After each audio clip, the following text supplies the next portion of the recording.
დუბლინიდან უელსში, ქალაქ კარდიფში. დუბლინიდან უელსში ჩამოსვლას 9 საათი დასჭირდა თვითმფრინავით. თუ აპირებთ დუბლინიდან უელსში ჩამოსვლა საქართველოს პასპორტით, გაითვალისწინეთ, რომ ვიზა არის საჭირო, რადგანაც ირლანდიის ვიზას უელსში ვერ გამოიყენებთ. მხოლოდ ერთი პატარა პოზიტიური დილის ფიქრი შეცვლის შენს მთელ დღეს. ყოველი დღე არის საჩუქარი და მინდა გისურვოთ პოზიტიური და ბედნიერი დღე. დილამშვიდობისა მეგობრებო, გაერთიანებული სამეფოდან უელსიდან. დღეს მინდა გაგაცნოთ ქვეყანა უელსი. უელსის დედაქალაქი და უდიდესი ქალაქია კარდიფი, რომელიც მდებარეობს ლონდონის დასავლეთით. უელსი ასევე გაერთიანებული სამეფოს ნაწილია. უელსში 600-ზე მეტი ციხესიმაგრეა. ერთ-ერთი ყველაზე მნიშვნელოვანი და ისტორიული ადგილი უელსში არის კარდიფის ციხესიმაგრე.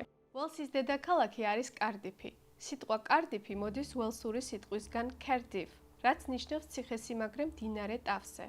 ქალაქს კარდიფი სწორედ ამ ციხესიმაგრის გამო ეწოდა. კარდიფის ციხესიმაგრეზე არსებობს რამოდენიმე საინტერესო ფაქტი. მე-19 საუკუნეში უმდიდრესმა მარკიზმა ბიუთმა მემკვიდრეობით მიიღო ეს სასახლე, ასე ვთქვათ, იმ დროს იყო სასახლე, დღეს კი არის ციხესიმაგრე. კარდიფის ციხესიმაგრის საათის კოშკი დააპროექტა უილიამ ბურგესმა. საათის კოშკში არის წარმოდგენილი ასტროლოგია, ქანდაკებები, რომლებიც საათის გვერდითაა სინამდვილეში პლანეტების მზისა და მთვარის გამოსახულებებია, მათი შესაბამისი ზოდიაქოს ნიშნით. მეორე მსოფლიო ომის დროს ციხესიმაგრის გვირაბები იყო კარდიფის მაცხოვრებლების თავშესაფარი. დღესდღეობით კარდიფის მაცხოვრებლებს უფლება აქვთ მიიღონ ციხესიმაგრის გასაღები. შესაბამისად, მათთვის აქ შემოსვლა უფასოა. ასევე ბიუთის სახელობის პარკი არის ქალაქ კარდიფში, ბიութ პარკ. აი ასე ქვია ამ პარკს. ულამაზესი არის ეს პარკი.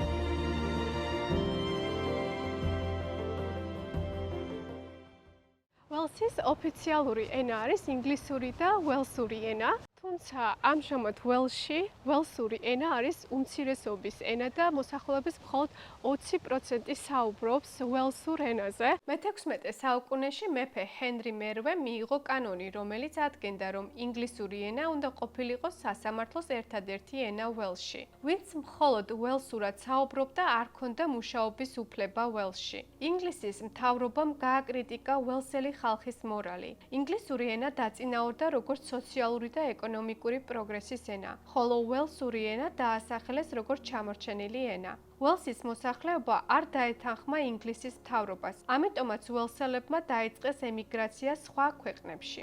პირველად უელსელები ჩავიდნენ არგენტინაში, პატაგონიაში, სადაც უელსელებმა დააარსეს უელსურენოვანი სკოლები. უელსელები ასევე საცხოვრებლად წავიდნენ შეერთებულ შტატებში, ინდოეთში, კანადაში, ავსტრალიაში, სამხრეთ აფრიკაში, ახალ ზელანდიასა და სამხრეთ ამერიკაში.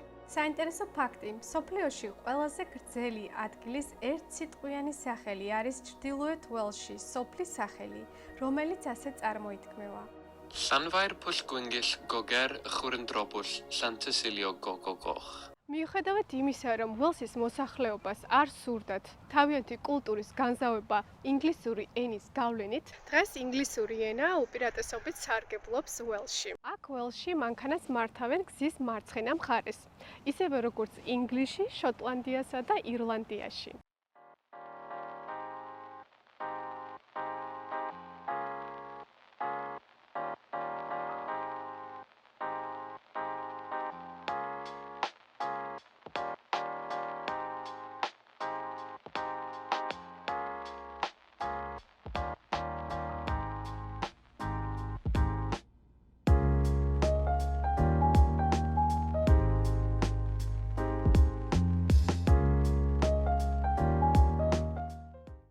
ახლა ვიმყოფები მეგობრებო, ეს არის კარდიფში, კარდიფის ქალაქის ცენტრი, აი ესე გამოიყურება.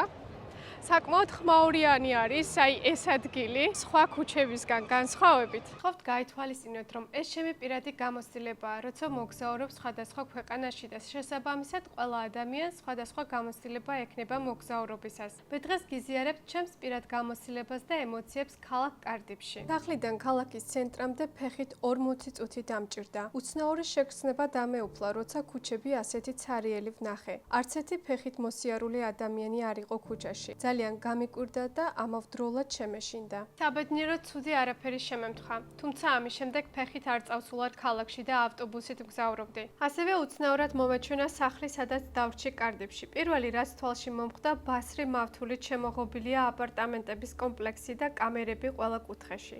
მე პირველად დავრჩი ასეთ გარემოში და ამიტომაც გაგიზიარეთ. როცა მიდიხართ სამოგზაუროდ, ყოველთვის გადაამოწმეთ ქუჩები, უცნობი ადგილები ინტერნეტში, თუ რამდენად უსაფრთხოა სიარული. ზოგადად ინტერნეტში წერია, რომ კარდიფი უსაფრთხო ქალაქია. თქვენ თუ გქონდათ შიშის შეგრძნება ცარიელ ქუჩებში სიარულის დროს, გთხოვთ დამიწეროთ კომენტარებში.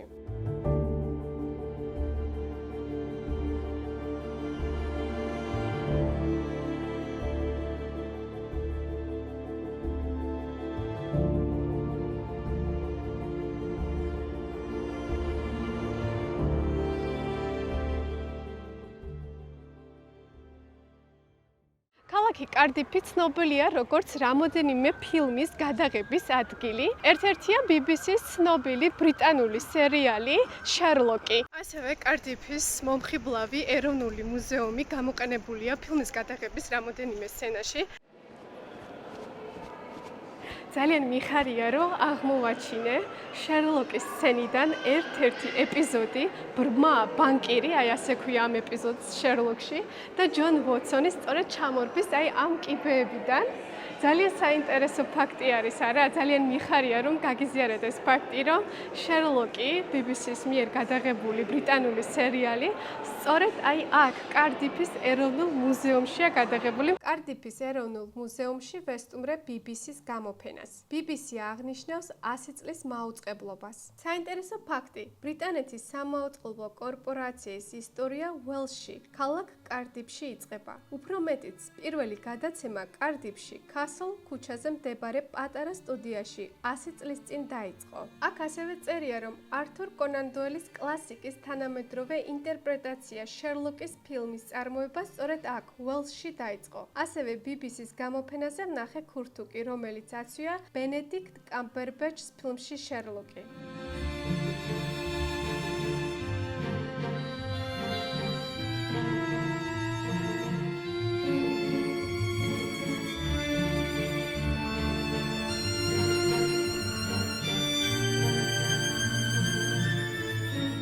ძველად მე-17 საუკუნეში უელსში ახალგაზრდა მამაკაცი საცოლეს სიყვარულის ნიშნად ჩუქნიდა სიყვარულის კოვს. ქალაქ კარდიფში გადავწყვიტე ვესტუმრო საჩუქრის მაღაზიას, სადაც ვნახავთ უზარმაზარ უელსის სიყვარულის კოვს და ასევე მსოფლიოში ყველაზე პატარა უელსის სიყვარულის კოვს. ახლა კი უილიამი მოგვიყვება სიყვარულის კოვზის შესახებ. სიყვარულის კოვზის ისტორია 300 წლის წინ დაიწყო.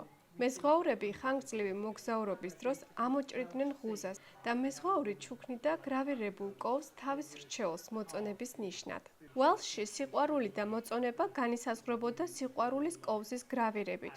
თუ რამდენად კარგად იყო ამოჭრილი ინიციალები. ძველ დროს, როცა მანდილოსანს ყავდა ბერვი თაყვანისმცემელი, მანდილოსნის მამა შეარჩევდა ყველაზე საუკეთესო კოვს თავისი ქალიშვილისთვის. შესაბამისად, საუკეთესო სასიძოს საუკეთესო კოვზით. ძალიან დიდ ყურადღებას აქცევდნენ პატარა დეტალებს კოვზზე. თუ რამდენად კარგად იყო შესრულებული გრავირება. თავდაპირველად სიყვარულის კოვზე იყო რომანტიკული საჩუქარი. დღესდღეობით კი სიყვარულის კოვს სხვადასხვა დღესასწაულების აღსანიშნავად ჩუქნიან. დაბადების დღეზე, საშობაოდ და დედის დღის აღსანიშნავად. თუ შეგიძლიათ გითხრათ მსოფლიოში უდიდესი სიყვარულის კოვზის შესახებ. მსოფლიოში უდიდესი სიყვარულის კოვზის შექმნას 6 კვირა დასჭირდა და გამოიყენეს სატელევიზიოდ. ამის შემდეგ კი საჩუქრის მაღაზიას გადმოგვცეს. ასევე ვხედავ დრაკონს კოვზზე. დიახ, წითელი დრაკონი წარმოადგენს უელსის ერის სიძლიერეს. ლეგენდის თანახმად წითელი დრაკონი ამარცხებს თეთრ დრაკონს და ამის შემდეგ მშვიდობა უბრუნდება უელსს. წითელი დრაკონი გამოსახულია უელსის დროშაზე. უილიამი ასევე გვაჩვენებს მსოფლიოში ყველაზე პატარა სიყვარულის კოვს. სამახსოვროდ მეც შევიძინე სიყვარულის კოვზე უელსში. ასევე მინდა დავაგემოვნო უელსური ტრადიციული საჭმელი ქალაქ კარდიფში. კარდიფში ვერ ვნახე რესტორანი, სადაც დავაგემოვნებდი უელსურ ტრადიციულ კერძებს. მენიუში ნათლად ჩანს ინგლისურმა კერძებმა ჩაანაცვლა უელსის ტრადიციული კერძები. მხოლოდ ორ რესტორანში იყო შესაძლებელი უელსური ტრადიციული კერძების დაგემოვნება. თუმცა ამ დროისთვის აქაც არ იყო ხელმისაწვდომი. ერთადერთი კერძი, რომელიც უელსში დავაგემოვნე, არის rare beet პური ყველით. ერთ-ერთი უელსური ტრადიციული საჭმელი არის Welsh rare beet, აი ასე ქვია, პური ყველით და ესე გამოიყურება. ახლა კი მინდა დავაგემოვნო უელსური ხაჭაპური. ძალიან გემრიელია. მე-19 საუკუნიდან დღემდე უელსური ნამცხრები პოპულარულობით სარგებლობს. მთავარი ინგრედიენტებია რძე, ფქვილი, კვერცხი, ქიშმიში და მოცხარი. ძალიან გემრიელია უელსური ნამცხრები, ნამდვილად ღირს გასინჯვა. უელსი ასევე ცნობილია რაგბით. უელსში ძალიან ამაყობენ რაგბით. ვლოგის ჩაწერისას ვნახე უამრავი წითელ ფერებში ჩაცმული რაგბის გულშემატკივარი. მსოფლიოში საუკეთესო სარაგბო სტადიონი აქვთ უელსში, ქალაქ კარდიფში. საინტერესო ფაქტი: როცა ვეცნობოდი ინტერნეტში რაგბს უელსში, წავიკითხე, რომ 7 ოქტომბერს უელსის დროით 2 საათზე გაიმართება შეჯიბრის საქართველო-უელსი. ძალიან მიხარია, რომ ვსტუმრობ უელსს და გიზიარებთ საინტერესო ფაქტებს. ძალიან გამიკვირდა, როცა ვნახე ნორვეგიული ეკლესია კარდიფში. მე-19 საუკუნეში ლონდონთან და ლივერპულთან ერთად კარდიფი იყო ბრიტანეთის ძირითადი პორტი. ასევე იმ დროისთვის ნორვეგიის სავაჭრო ფლოტი მესამე იყო მსოფლიოში. ნორვეგიელი მეზღვაურები ხშირად სტუმრობდნენ კარდიფს. ამიტომაც ააშენეს ნორვეგიული ეკლესია კარდიფში, როგორც ნორვეგიელი მეზღვაურების შეხვედრის ადგილი. განსაკუთრებით მომეწონა კარდიფის ყურე ლამაზი ხედებით. კარდიფის ყურე ტურისტული ადგილია უამრავი პაბით. ერთ-ერთი პაბია სახელად The Dog. აქ შაბათკვირა შეგიძლიათ მოусმინოთ ცოცხალ მუსიკას.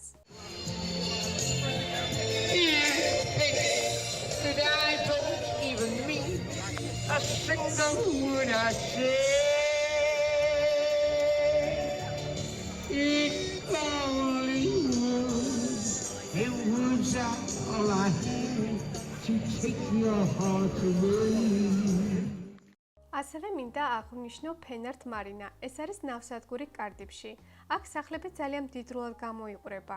აქ სიარულის დროს თავს ნამდვილად უსაფრთხოდ გრძნობ, სხვა ქუჩებისგან განსხვავებით.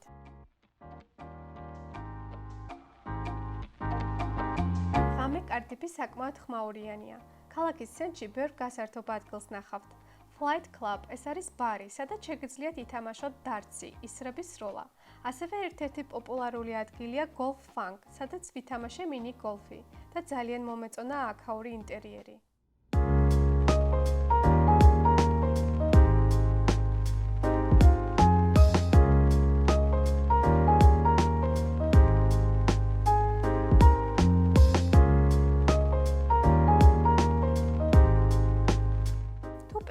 ხართ ჩემს სახლზე, შეგახსენებთ, რომ არხი შემეცნებითია და ძირითადად მოგზაურობაზეა, სადაც გაეცნობით და ნახავთ საინტერესო ადგილებს. მადლობა არხის გამოწერისთვის და კომენტარებისთვის. დღევანდელი ვლოგი მინდა დავასრულო უელსური ანდაზით. ერი ენის გარეშე არის ერი გულის გარეშე. მე ძალიან მიხარია, რომ ქართული ენა მსოფლიოს უძველეს სალაპარაკო ენებს შორის 10-ოლშია. დღემდე ჩვენ შევძელით ქართული ენის შენარჩუნება და ვიმედოვნებ მომავალშიც ასე იქნება.